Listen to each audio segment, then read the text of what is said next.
Are you a CrossFit coach or maybe a box owner looking to learn more about nutrition? You want to help support the athletes that come to your box. Maybe you have some one-on-one clients. And we all know nutrition is the foundation. We all talk about the theoretical hierarchy of the development of a athlete. And nutrition is at the base.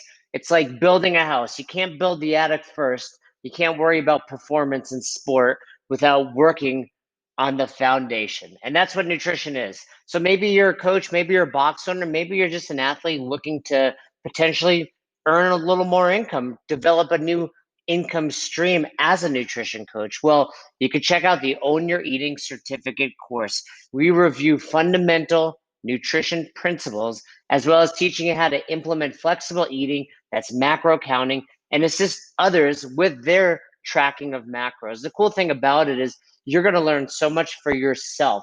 Even if you didn't want to coach anyone else, but you simply wanted to learn more about tracking macros, you will get so much out of this course. It'll be the last thing you ever have to read, study, purchase because you're going to get so much information, as well as sharing nutrition experience with you. Own Your Eating will also teach you how to coach others so that you can really make a difference with the people in your community and your lives. Maybe you need to finally get your mom to track macros. Maybe it's your best friend. Maybe you put on the quarantine 15 and you're looking to just lose a few lbs, a few pounds yourself. This will teach you all of that. And the cool thing about macros, the cool thing about the way in which we at Own Your Eating teach you is it's really sustainable. The business setup and marketing strategies are also included. So if you do really want to make this a side deal or a side hustle, you'll have all the tools you'll ever need to do. And in addition to that, if you're a level 3 CrossFit coach, you can earn CEUs to help you revalidate. And we also give CEUs for NASM as well as AFA. So you can check that out. For me, every few years, I need to re-up my L4, no big deal, L4 coach, but this will help you do it. So if you're interested in learning more about the Own Your Eating certificate course, you can go to courses.ownyoureating.com. Or if you just go to ownyoureating.com, right up in the header there, it says Become a Coach.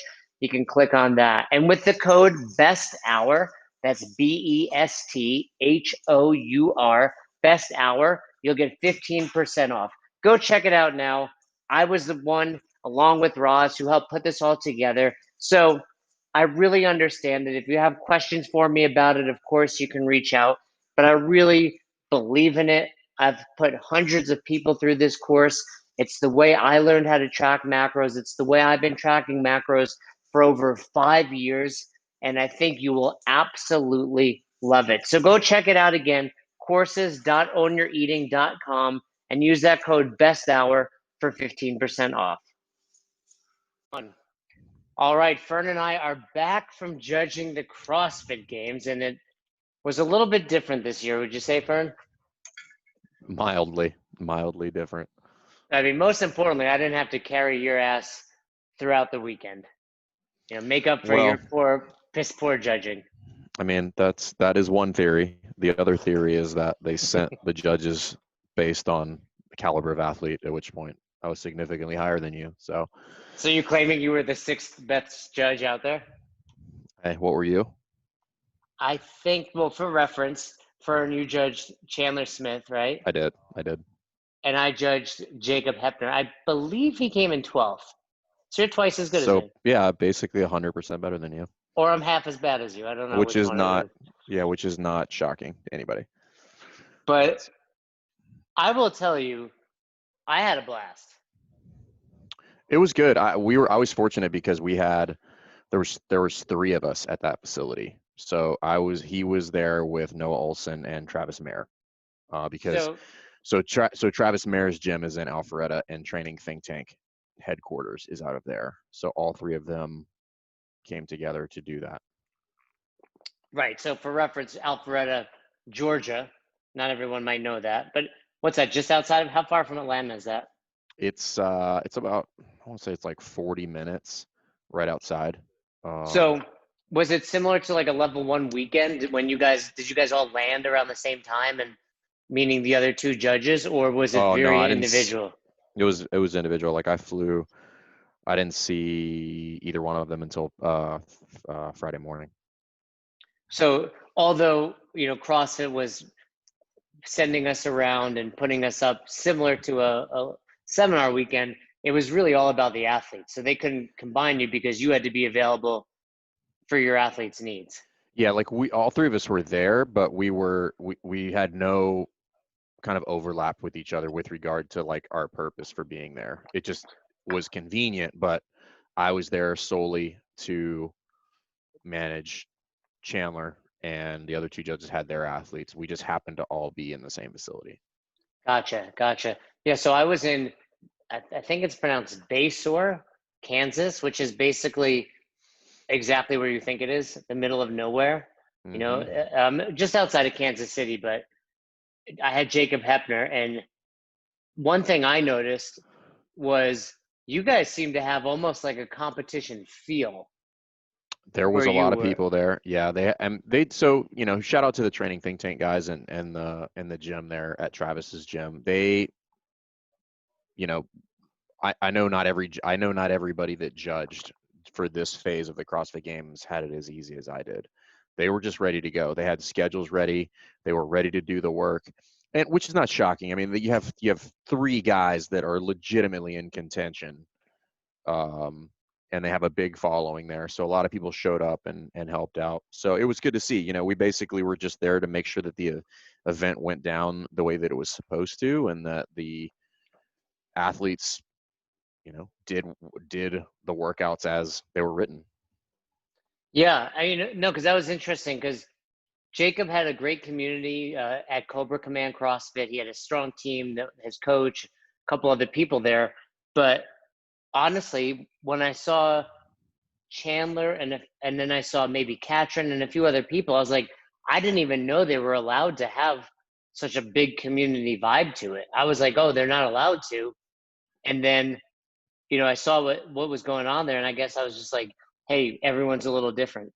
Well, I think it's probably, so this is Georgia, right? They're the first state to reopen. Like nobody, the three judges were like the only cats in that whole place wearing masks. Oh, trust me, you would have loved Kansas. There was no I Corona have no doesn't doubt. exist in Kansas. I have no, yeah, and it doesn't exist in Georgia either. And I was a little, but I did what I was supposed to do, wore my mask, and but the, yeah, I By the mean, it way, was. I'm not gonna lie. Every time I see you with a mask on, I do get a little happier. I get a little I'm happy. sure. You're very, you're tingly inside with with what is the amount of rage that I have inside. But That's really what it is. It's not, I'm happy because I think you're protecting yourself or protecting others. I'm no, no, happy because I'm like, you. I'm so He's happy angry. because Fern is so angry right He's now. so This is angry. He's making so me angry. feel this strange feeling of joy. So, so let's do a little run through. I drove to Kansas because I am a little crazy with the pandemic, and honestly, I just wanted a little road trip to be, frank. So I got in Wednesday. You did as well because I know we were speaking, and then Thursday was really all about the setup, and Hmm. and we had a lot of things to do. But for two people like us that have traveled the world for the last 8 years, didn't you feel like it was almost like a little vacation? Uh, kind of. Well, so only because Thursday was a late start, so we'd have to be there until noon on Thursday. So I got up.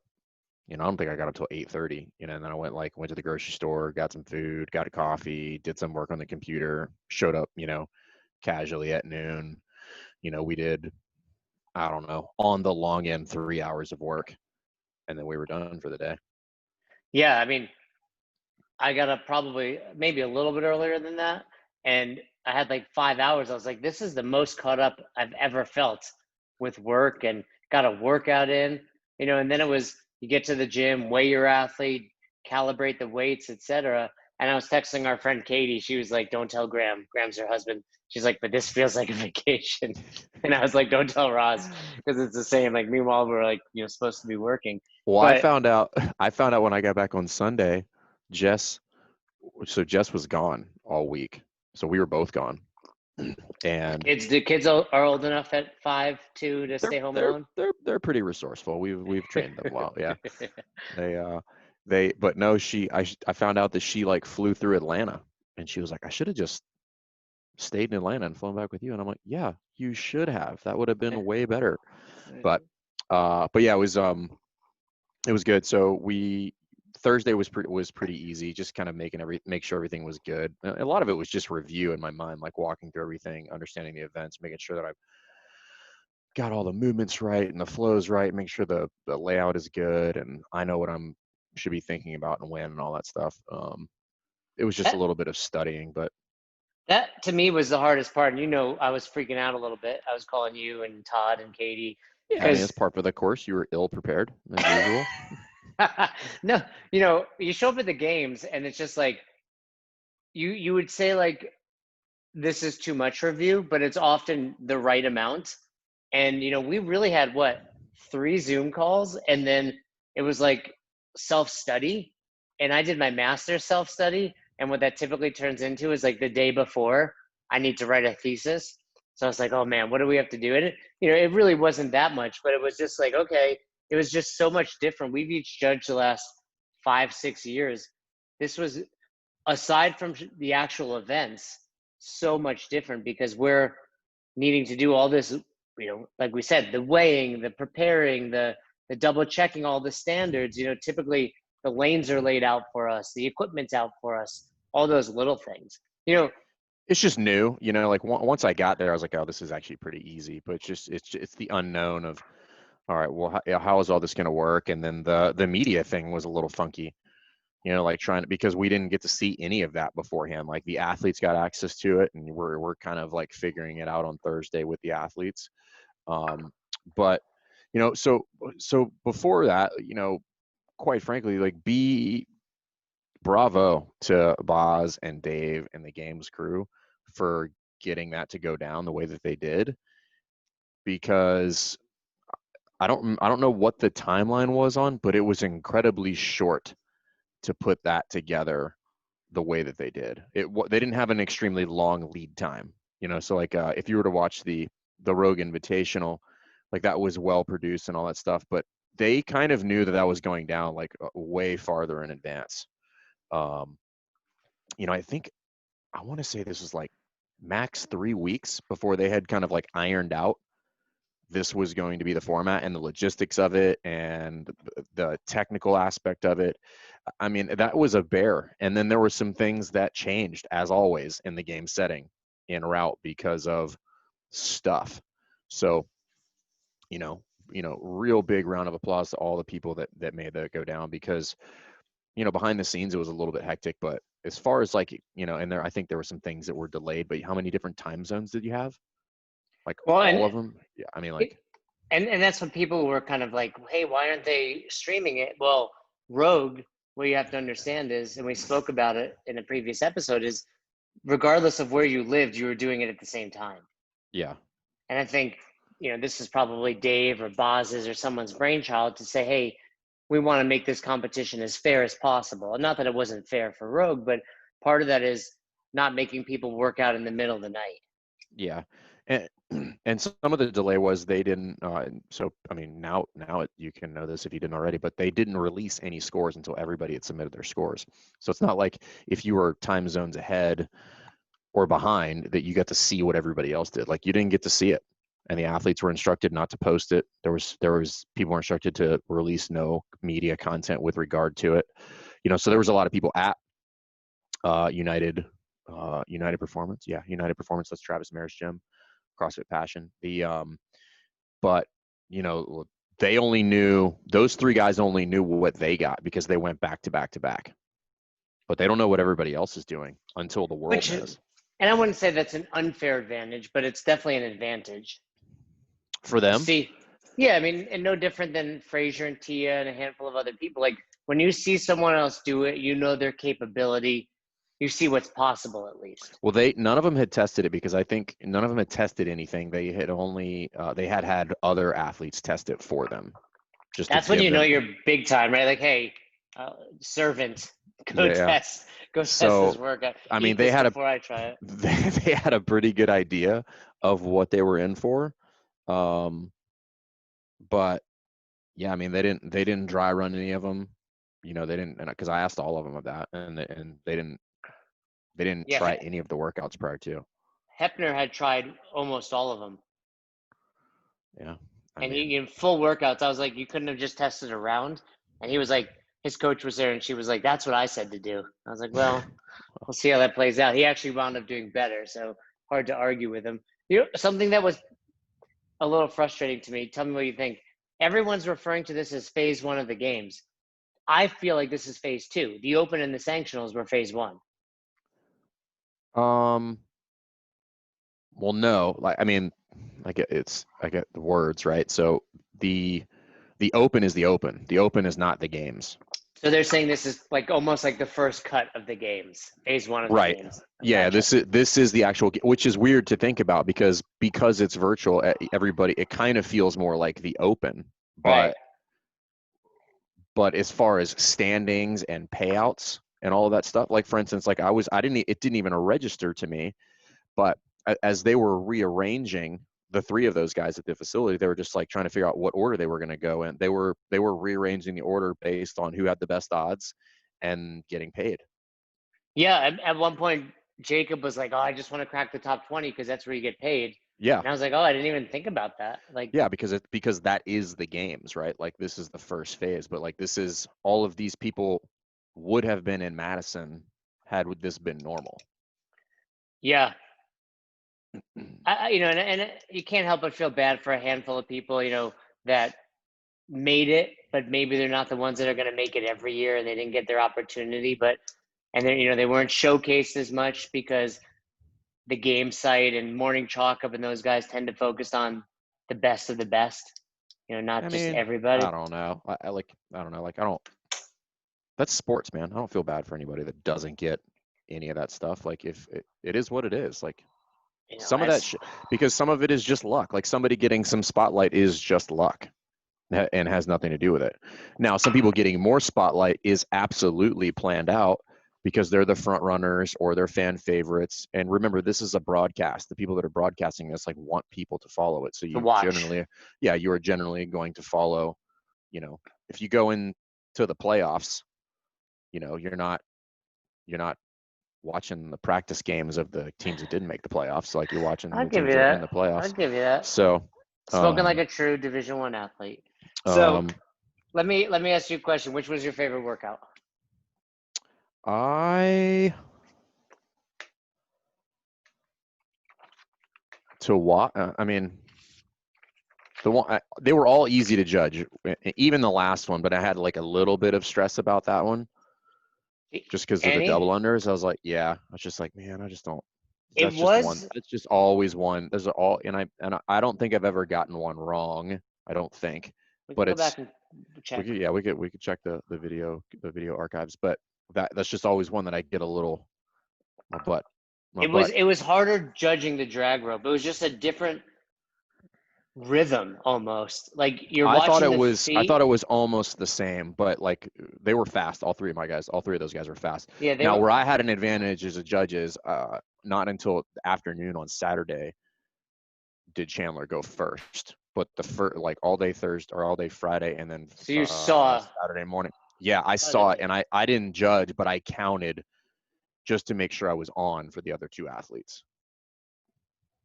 Right. So I Yeah. basically got to practice beforehand. That's certainly helpful. Yeah, I didn't think any workout was particularly hard to judge. I mean, they were. I think Dave did a really nice job programming. I They were right liked down how the middle, yeah, they were. You know, the one thing you can always say about the games is the fittest always rises to the top. always.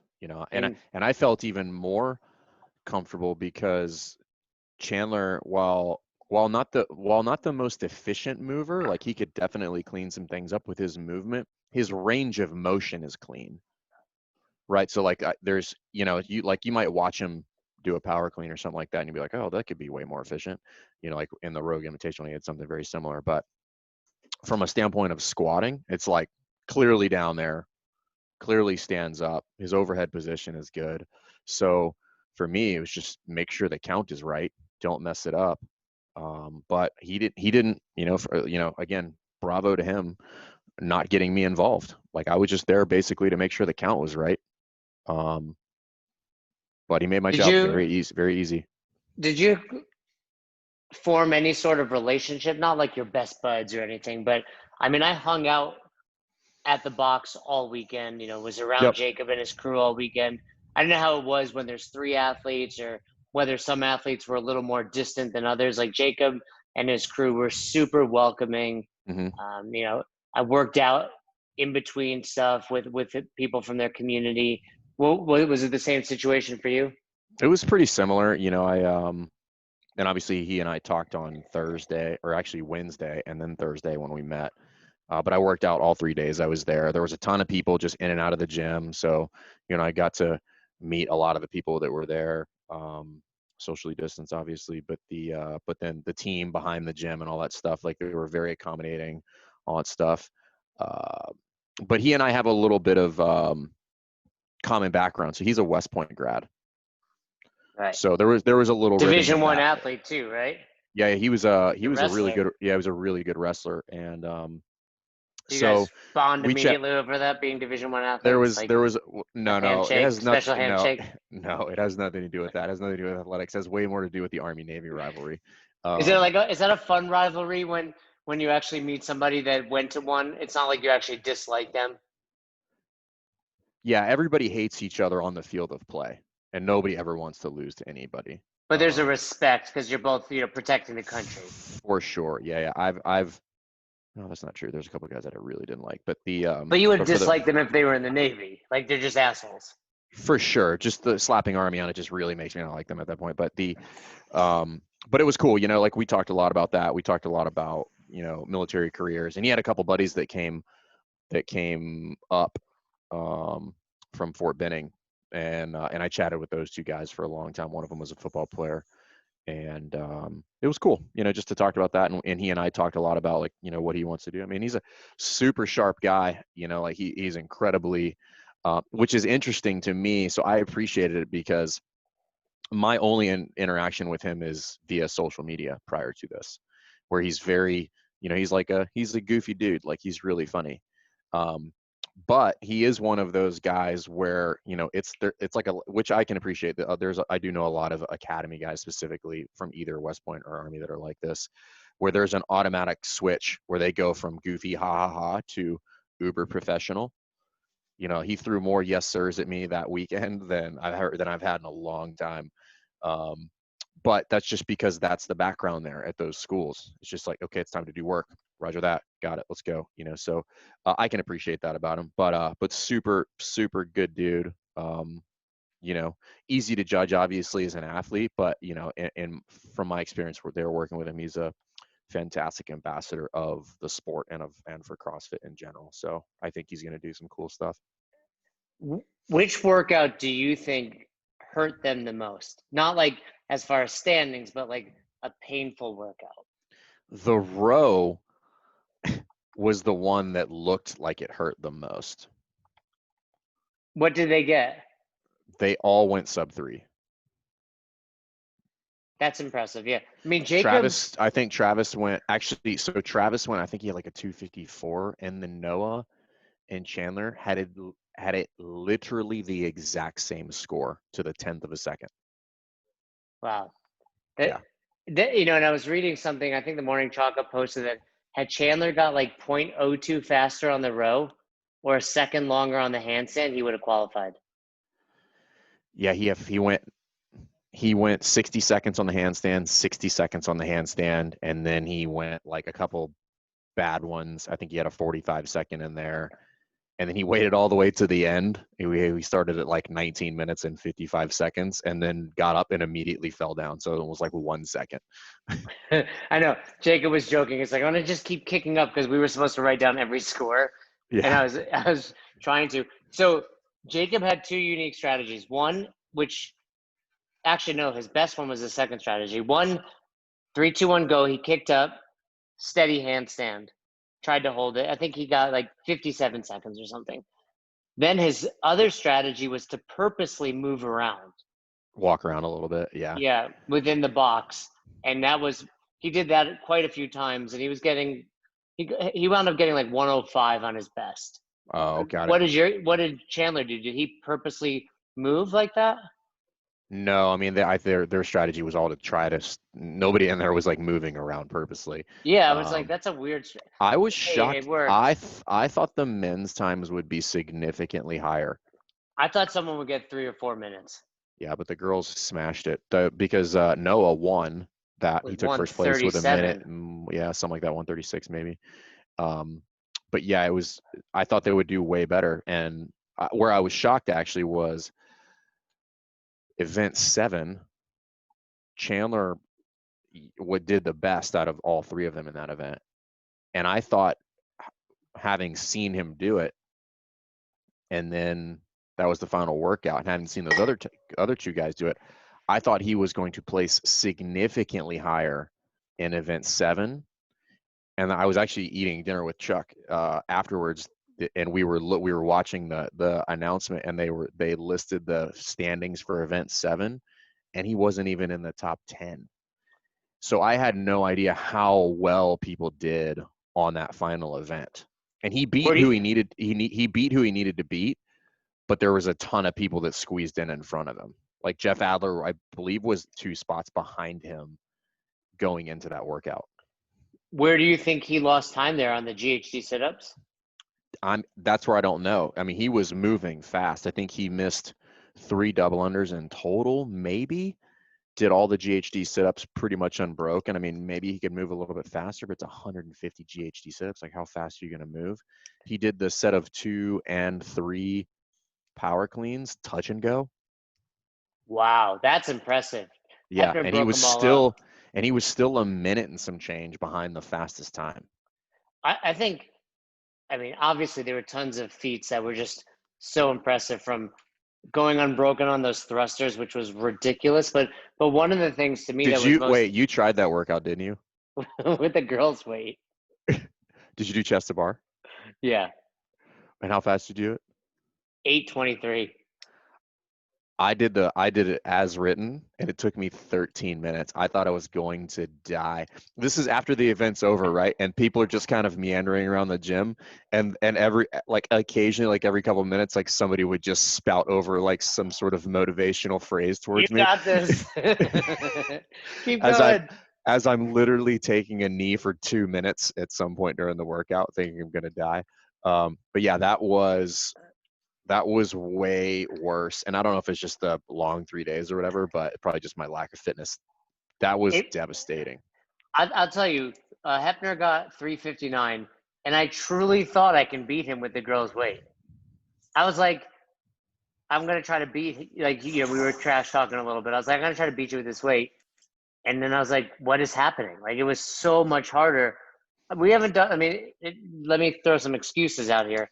The box doesn't do a lot of thrusters and chest to bar, so it's been a while. But I was devastated by that workout. But I was gonna Those say 2 movements are kind of my jam. Like, I'm usually pretty good at those, but I was decimated. Like, it that was terrible. And I went 8.76 for the first 2 rounds. And you then know 115 doesn't sound that much heavier than 95, but it's 20% heavier. It's a lot more. But I was gonna say the thing that impressed me the most was the speed and how he went unbroken on those GHDs. As someone that's done GHDs, 50 unbroken GHDs is not an easy task. Then to do them and quickly is different though, right? So I can do 50 unbroken, but I'm not doing them right, fast. but and all of them are purposely not locking their knees, right? They're trying to just use their psoas. Yeah. Something we talk about at the level 1 not to do, Yeah. because they're just trying to go as fast as possible. Yeah. But then, the beauty of that programming is you throw in those cleans, which is just trashing your midline.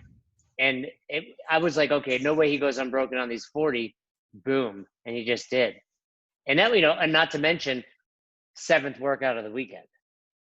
Yeah, 7th workout. I think I was more impressed with the 185 overhead squat. He went unbroken on all 5. I assume your guys did too. I'm pretty sure all 3 of them did. I actually didn't see the other 2 guys go. We finished event 1, and then we went, because we did it at a track, and then we Yeah. immediately left because that day was kind of tight from a time standpoint. But I mean, all three of them snatched it and just did 15 overhead squats for all 5 rounds. I was like, damn. I'm like, that is legit. I mean, I didn't know going into it. I saw Hobart had posted something about whether or not he went unbroken, but I didn't catch the answer to it. I just saw that it was like, okay, questionable, and I was surprised that he stayed unbroken. That to me looked like the most devastating workout. I think that was the one that hurt him the most. And I mean, obviously, it's a longer time domain, so you have that going on. But I felt like that was the worst workout of the bunch. Yeah, I mean, all of them said it was really bad.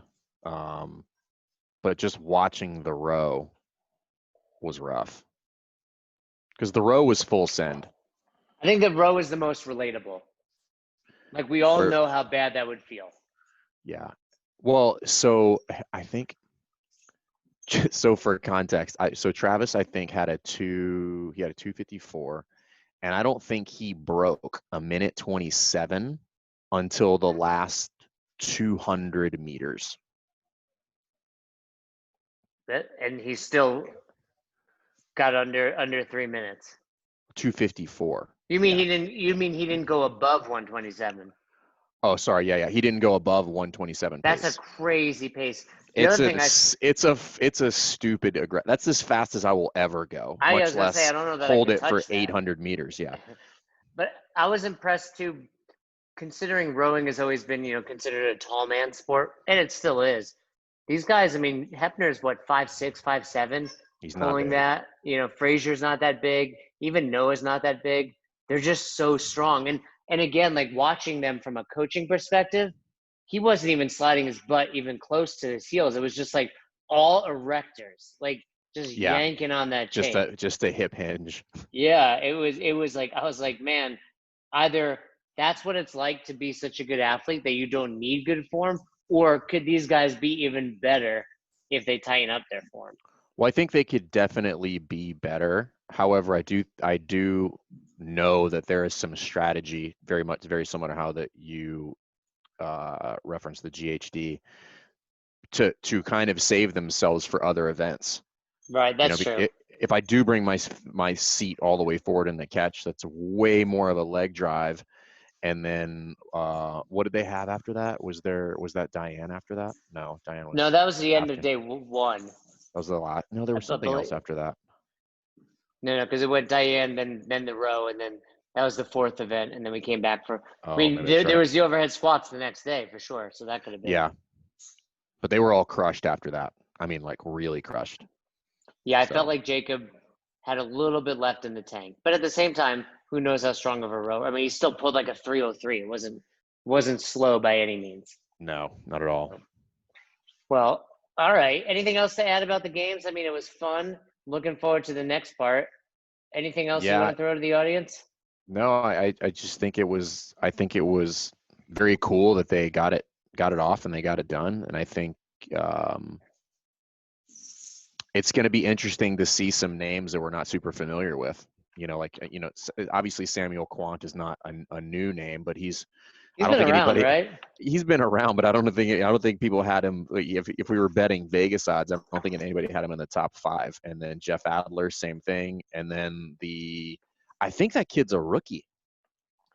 I didn't really pay much attention to any of it. I just saw The in the mullet man. posts. I'm pretty sure he's 19. Wow, Yeah, not bad. I mean, him and the female Haley Adams, youngsters, huh? she is a crazy person. She does it exactly what you're not supposed to do as an athlete. It is just full send, 100% blackout pace. Hey, maybe that's exactly what you're supposed to do. I mean, I've seen her work out, and it's just I'm just psychologically, I'm like, I do not want to be in your head right now because it is probably just pure pain. I wonder if that's just something you did, like when you start doing CrossFit at such a young age and you've not experienced as much pain from other sports, if you're just like, okay, this is what life is, and you just do it. I think you're just adapted to it sooner, like so you can Yeah. just deal with it better. And But maybe your body develops in she's ways. I mean, she goes full send. every time I've seen her in a workout, and That's I am impressive. just in awe of that. And I'm like, I would have quit.